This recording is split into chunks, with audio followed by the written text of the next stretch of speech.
All right, so we have three delegates. We're going to start the agenda with our site alteration and tree preservation bylaw that as a continuation from yesterday. We have three delegates, and I think, Lauren, we might as well bring all three in at once.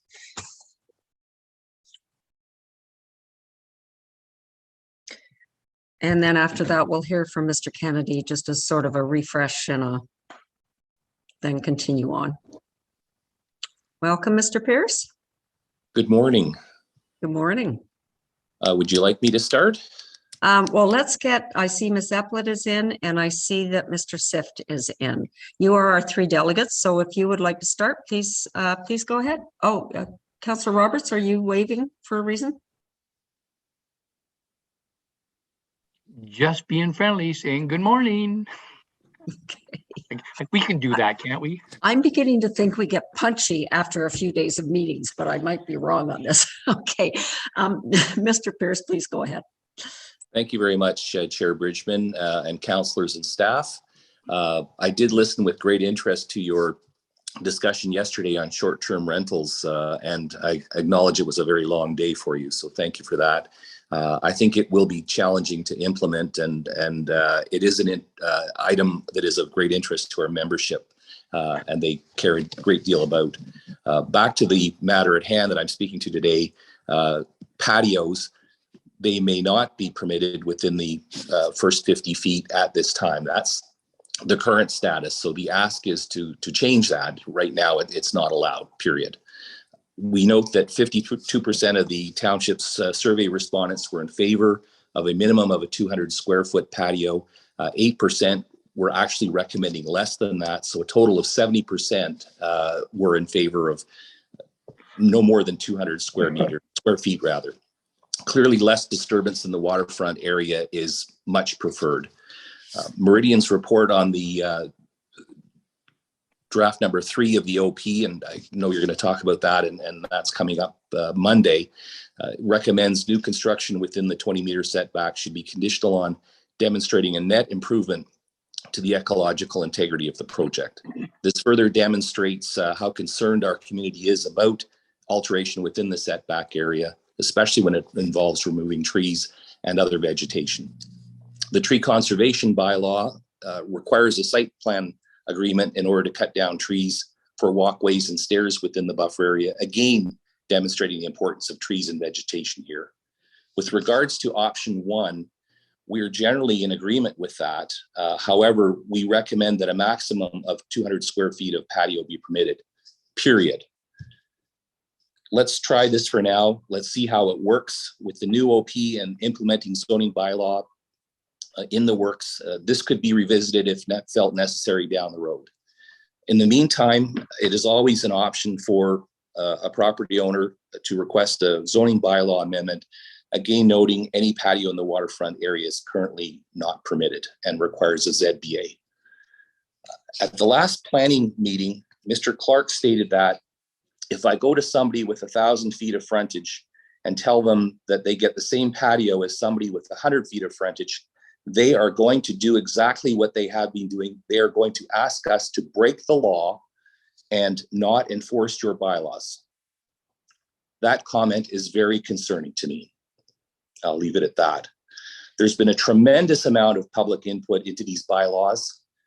We implore you to recommend these bylaws to council at this time. As we've heard, Mr. Kennedy needs the additional enforcement tools now, such as increased penalties and scope, such as olive islands. Thank you. Thank you, Mr. Pierce. Ms. Epplett, welcome. Thank you. Thank you, Chair Bridgman and committee members. I'd like to make 4 comments on the updated bylaws. First, Mr. Kennedy acknowledged to Mr. Pierce and me in our recent meeting that he's going to capitalize all of the defined terms in the bylaws once the content has been finalized and before they're presented to council for final approval. We're really pleased to hear this and believe it's critical in order for the meaning of the bylaws to be clearly understood and for the township to be able to enforce them at a tribunal, OLT, or in court. So that deals with capitalizing the defined terms throughout the bylaw. Second, we'd like to remind you that contrary to what some people have suggested, sedimentation control plans and tree preservation plans are not new. They're both included in the current bylaws that were passed in 2008. Third, we support providing property owners with the ability to prove a tree is diseased by providing evidence of disease. Jen?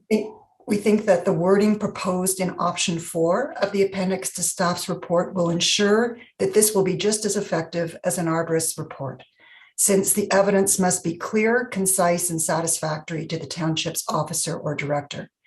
We think this is a creative approach by staff that will have the added benefit of being less costly and time-consuming for the public. Finally, the public has been provided with an abundant opportunity over the past 6 months to comment on these bylaws, including through 2 rounds of direct conversations with staff, a public survey, and I count 4 planning committee meetings. So we hope you will vote in favor of these updated bylaws today, so there's a chance for them to be approved during this term of council.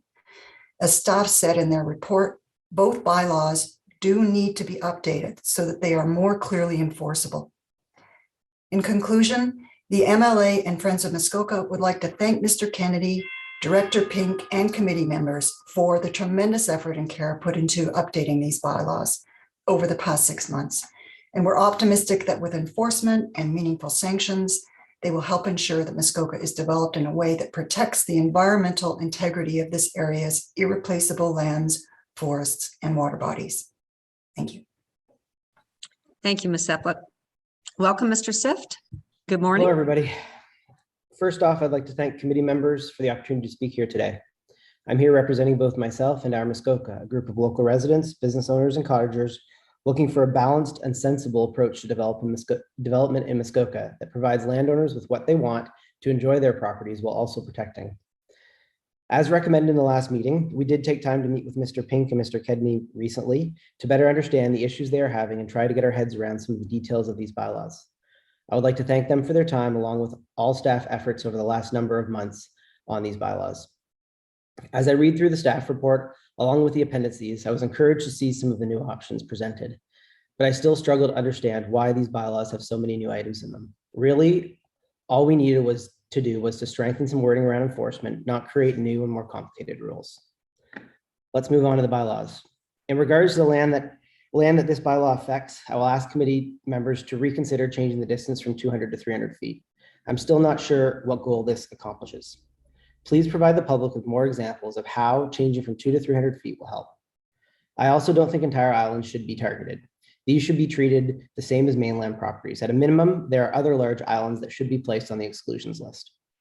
Enforcement, inspections, and educations are the only things that will stop the issues we are having.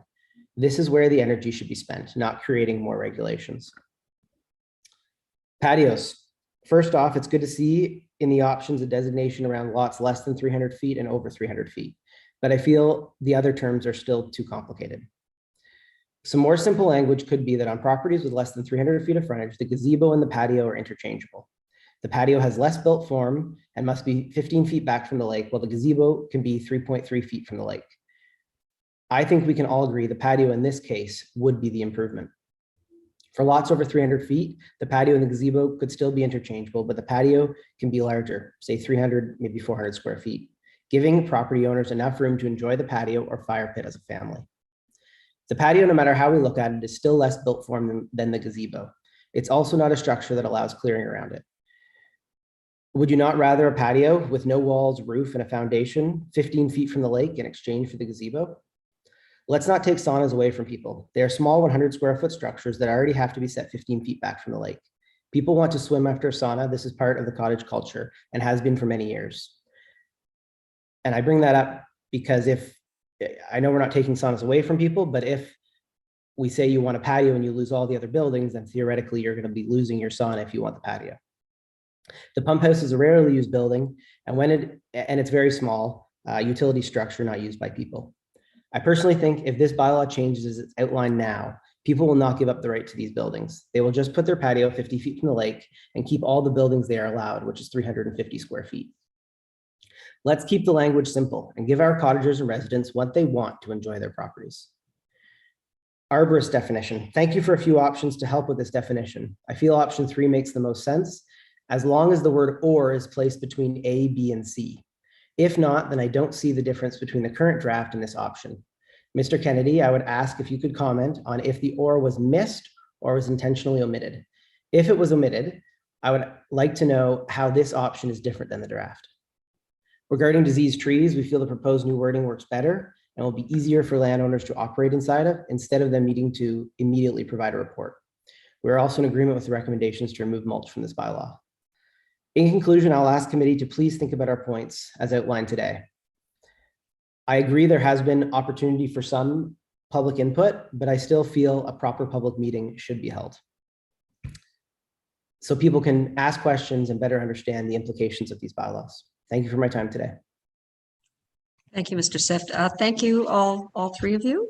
All right, so I am going to, first of all, Mr. Kennedy, perhaps you could respond to Mr. Sift in terms of the arborist question of the or in between each option.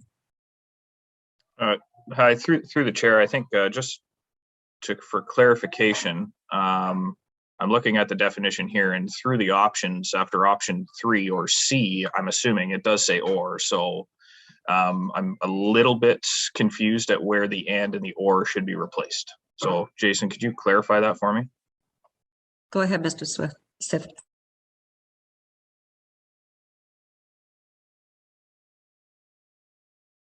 Well, I think I believe it's you're on mute, Jason, Yeah. but I think you Sorry. need an or after A and an or after B is what Mr. Sift is.